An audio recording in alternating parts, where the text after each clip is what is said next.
Para ulama terdahulu sangat berhati-hati dalam mengambil ilmu, khususnya ilmu riwayat, baik yang berhubungan dengan Al-Quran ataupun Al-Hadis. Karena kesolehan dan kehati-hatian orang yang kita ambil akan sangat menentukan kualitas riwayat itu sendiri. Setelah semua data dan fakta ini, maka masih layakkah kita menyematkan gelar muhaddis atau pakar hadis kepada sosok seperti Syekh Al-Albani? Anda tidak perlu merasa terpukul karena memang sebagian informasi tentang ulama rujukan Anda ditutup-tutupi. Kami memandang saudara-saudara kami sebagai korban. Mereka tidak menghendaki adanya upaya kebohongan dan pembatasan informasi ini. Sehingga kita yang harus memahami bahwa mungkin saja saudara-saudara seiman kita yang mengikuti sosok ini hanya karena dilandasi ketidaktahuan. Sebagai manusia, tentu kita harus insaf mengakui bahwa ada sisi positif dari beliau, terutama soal kesabaran dan ketekunan mengumpulkan literasi yang beliau miliki. Kita pun tidak perlu ikut-ikutan menghakimi ataupun menjelekkan, apalagi mengkafirkan beliau. Namun, data dan fakta semestinya membuat kita sadar bahwa Syekh Al-Albani tidak sedahsyat apa yang dinarasikan oleh para pecintanya selama ini. Berjam duduk. Sehingga musuhnya sering berdebat, berpolemik, mengakui keilmuannya. Syekh Al-Albani itu alim tentang hadis, sangatnya diulang 2 kali, jiddan. Sayang dia Wahabi. Tapi ilmu hadisnya diakui oleh musuh bebuyutannya yang selalu menyerang Syekh Al-Albani, sampai Syekh Al-Albani dikatakan ahli bid'ah. Ya oleh dia atau sebagian yang lain. Tapi ilmu hadisnya Allah keluarkan dia untuk berbicara bahwa Syekh Al-Albani alim dalam hadis, jiddan, sangat 2 kali. Tapi dia Wahabi, Taimiyun katanya, pengikut Taimiyah, Ibnu Taimiyah, Wahabi begitu. Tapi ilmu hadisnya tidak diingkari oleh musuh. Bagaimana anak kemarin sore ini di media sosial mengkritik, mencela taskhih Syekh Al-Albani? Tentu jangan didengarkan.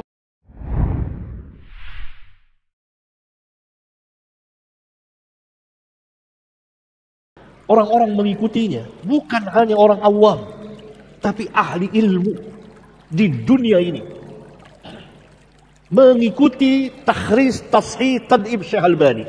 Bahkan kita sering dengar di mimbar Masjidil Haram dan di mimbar Masjid Nabawi ketika khatib membawakan hadis, dia mengatakan sahahahu Al-Albani.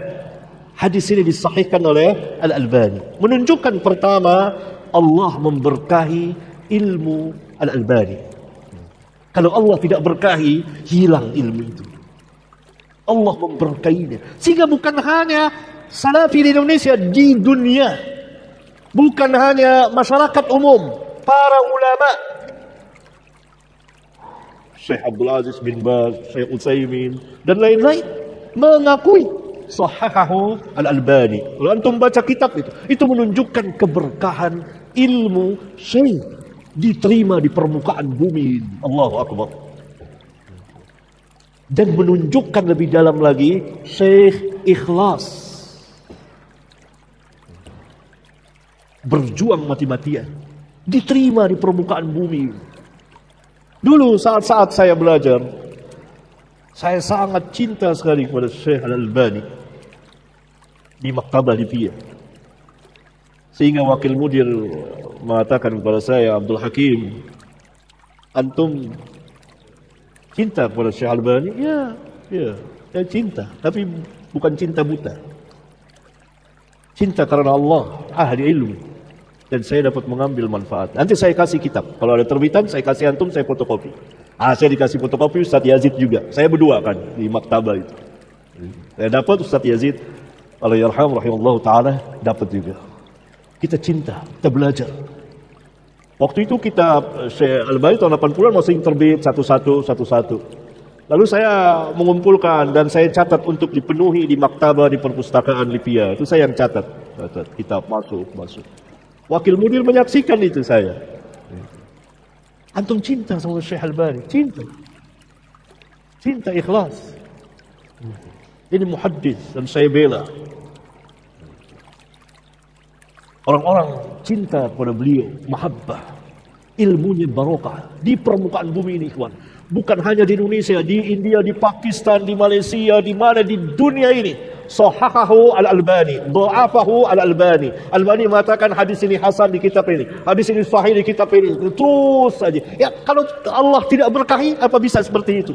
Sehingga orang-orang yang hasad kepada beliau marah, menuduh macam-macam. Barokah di Masjidil Haram, di mimbar Masjidil Haram dan di mimbar Masjid Nabawi, khatib membawakan hadis mengatakan sahahahu al-Albani. Syekh Abdul Aziz bin Baz mengatakan tidak ada di kolong langit ini. Ini yang mengatakan demikian orang alim,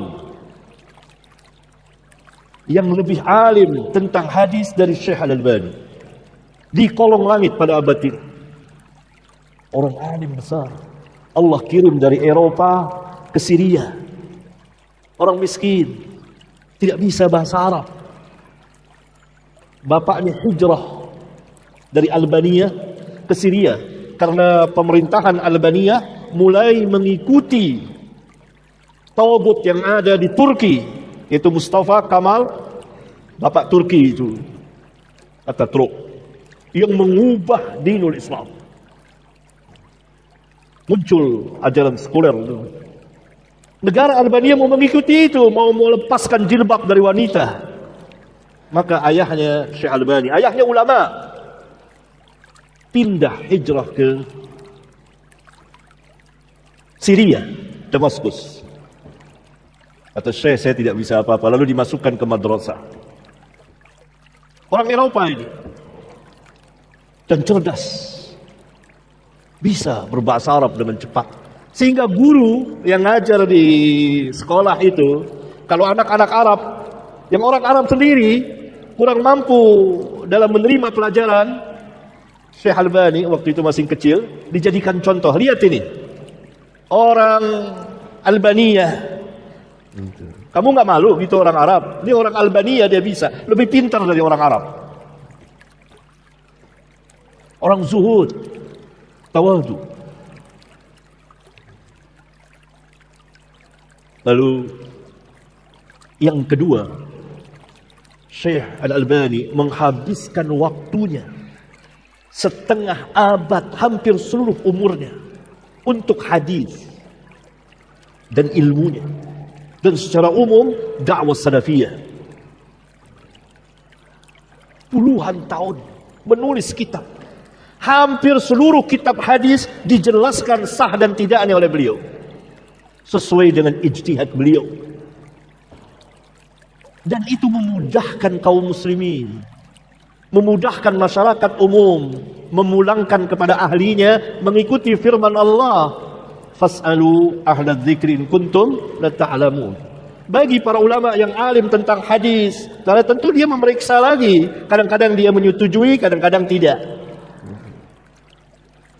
Tapi Syekh mempunyai hujjah yang kuat. Tapi setiap ahli ilmu, orang seperti beliau, tentu dihasati oleh manusia. Sampai anak-anak kemarin soleh pun menghasatinya.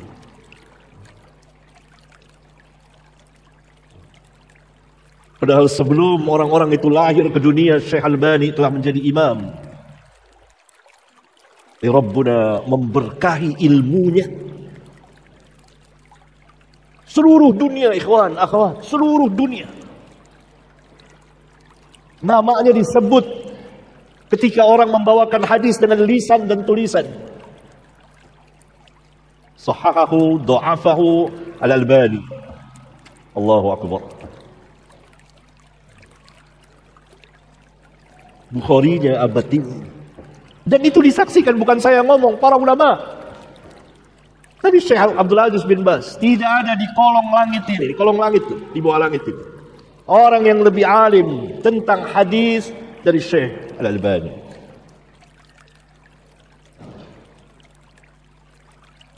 Syekh Al-Albani orangnya zuhud,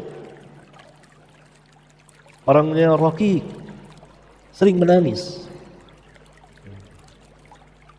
orangnya lembut. Dia hanya orang cinta melihat dia, orang cinta dengan ilmunya yang besar.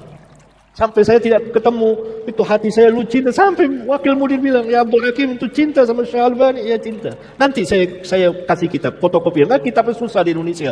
Tahun 80-an. Kamu cinta saya. Maksudnya ahli ilmu. Saya banyak bermanfaat. Saya darinya, saya mencintainya. Mendoakan dan membelanya. Benar begitu dapat kitab.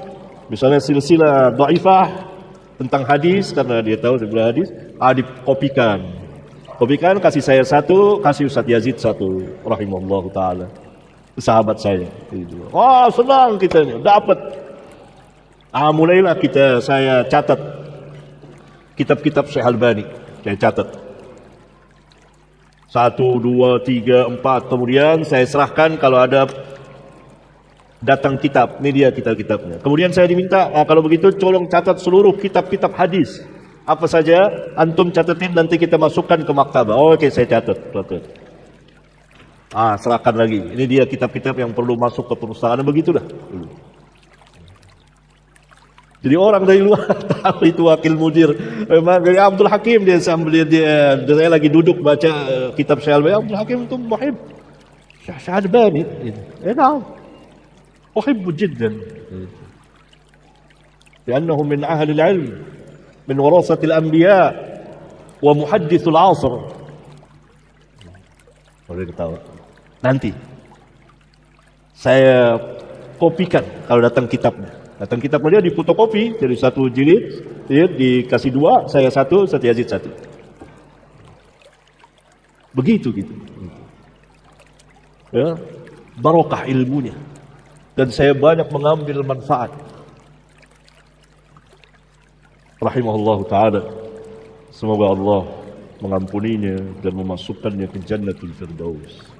Saya tidak pernah ketemu dengannya. Tapi jarak jauh. Mungkin sebagian muridnya ya saya kenal. Tapi itu setelah tahun 80-an. Ini tahun 80-an awal. Sudah barokah Syekh Albani. Tashihnya masuk ke Indonesia ini. Ke dunia. Orang pakai tashih beliau. Ya Rabbi. Ya Allah. Menunjukkan barokah ilmunya. Dimanfaatkan oleh manusia. Dan pekerjaan tashih tad'if bukan pekerjaan biasa. Pekerjaan besar. Membutuhkan waktu bertahun. Kata Syekh Albani. Bermalam-malam saya memeriksa 1 buah hadis. Yang lebih mengharukan lagi, di sebagian kitabnya beliau bercerita, di saat umurnya 85 tahun, tentu tangan sudah gemetar menulis. Beliau mentahris ulang, ada kitab besar ribuan hadis. Yang mungkin profesor belum tentu bisa. Ribuan hadis, di usia 85 tahun. Tahris ulang. Begitu imam besar ahli hadis pada abad ini. Syekh Utsaimin mengatakan muhadditsul asr. Ahli hadis pada abad ini. Yani orang mengatakan Syekh Albani muhadditsus Syam. Ahli hadisnya negeri Syam. Kata Syekh Utsaimin tidak. Bukan hanya ahli hadisnya negeri Syam, tapi muhadditsul asr. Ahli hadis sepanjang zaman pada abad ini. Syekh Utsaimin. Dan banyak lagi, saya punya perbendaharaan yang begitu banyak. Dari tahun 80-an ya akhi. Hampir 50 tahun yang lalu. Rahimallah Syekh Al-Albani. Rahimallah Syekh Al-Albani. Rahimallah Syekh Al-Albani. Sungguh beliau telah menyumbangkan, menginfakkan usianya untuk hadis. Berjam duduk. Sehingga musuhnya sering berdebat, berpolemik, mengakui keilmuannya. Syekh Albani itu alim tentang hadis, sangatnya diulang 2 kali. Jiddan. Sayang dia Wahabi. Tapi ilmu hadisnya diakui oleh musuh bebuyutannya. yang selalu menyerang Syekh Albani, sampai Syekh Albani dikatakan ahli bid'ah. Ya oleh dia atau sebagian yang lain. Tapi ilmu hadisnya Allah keluarkan dia untuk berbicara bahwa Syekh Al-Albani alim dalam hadis jiddan, sangat 2 kali. Tapi dia Wahabi, Taimiyun katanya, pengikut Taimiyah, Ibnu Taimiyah, Wahabi begitu. Tapi ilmu hadisnya tidak diingkari oleh musuh. Bagaimana anak kemarin sore ini di media sosial mengkritik, mencela tashih Syekh Albani? Tentu jangan didengarkan. Ini ada pertanyaannya nih ya, kalau nggak salah ini. Ya. Ini dia. Apa benar bahwa 2 doa kafaratul majlis itu dhaif? Karena banyak beredar di media sosial seorang tokoh yang katanya sunnah melemahkannya. Ini dhaif itu. Gak ada yang melemahkannya. Al-Hafidh Ibnu Hajar mensahkannya. Al-Hafidh Ibnu Hajar, Syekh Al-Albani dan para ulama lainnya sahih hadisnya. Jalannya begitu banyak. Belum lagi syawahidnya. Bagaimana ini para pemula yang masih berusia balita dan batita di dalam ilmu yang mulia ini mau bertanding dengan orang seperti Al-Hafidh Ibnu Hajar dan Al-Albani dan para imam yang lainnya? Allahu Akbar. Apa ini? Kesombongan. Dan bukan ahlinya. Saya katakan para pemula kalau ia membidangi hadis.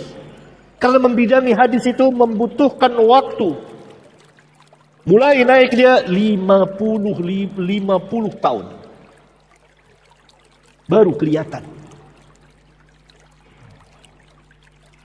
Seperti Syekh Al-Albani. 50 tahun. Setengah abad dari umurnya. Ada yang masih pemula. Dan bagaimana dia cara melemahkannya? Yang begini ikhwan beredar di media sosial. Pertama, siapa orang ini? Tidak ketahuan. Mungkin kalau bisa bahasa Arab, atau mungkin karena kan kalau ini setiap ada orang Arab pakai ini jubah, pakai ini dipanggil Syekh. Semuanya Syekh dipanggil. Syekh macam-macam artinya dalam bahasa Arab. Arti yang pertama Syekh untuk orang tua dari jurusan umur. Syekh artinya kepala suku, kepala kaum. Syekh. Syekh dari jurusan ilmu. Syekh yang mana nih? Semua dipanggil Syekh. Jangan. Dari mana nih? Muncul di media sosial. Jangan dengarkan. Apa antum mau meninggalkan para imam ini? Hanya anak orang yang antum anggap tokoh di media sosial? Allahu Akbar, ini patut diucapkan inna lillahi wa inna ilaihi raji'un.